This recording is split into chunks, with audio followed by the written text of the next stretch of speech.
So I am officially back on YouTube and I am going to be doing new tutorials.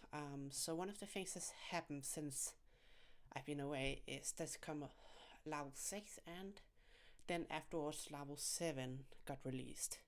So my plan is now, and please let me know what you think, I will begin to record new videos in a few days, is to redo the social media tutorial. However, I'm gonna do 10 episodes at a time and I'm gonna be publishing all of my code on my GitHub.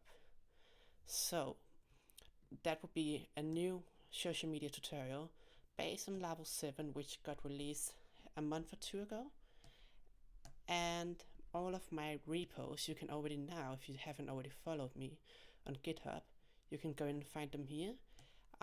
And in here you'll be able to basically see the ones I've done before, and that's also where the social network one will come in. So it will be based around the same principle and a lot of it will be the same. So that's why I'm trying to do 10 videos at a time, so you can eventually skip back to where you were before, or you can start over.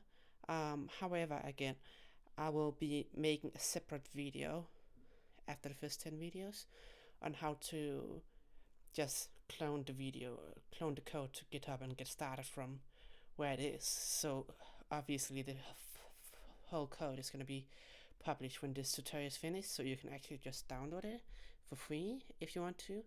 And I really appreciate your patience for waiting for me to get back on YouTube. I have also got a new computer, so that means that I can record more videos and compile it faster and easier publish more videos. And due to the current situation, I've got extra time to do videos, so you will be seeing a lot more videos from me.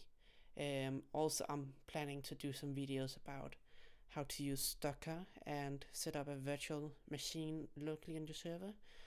That makes it easier to test the code because you have the developer environment that you would have on your own server. So it's ideal because you will get less errors and you will basically be able to test your website as on the same way as if you were testing it online on your own server.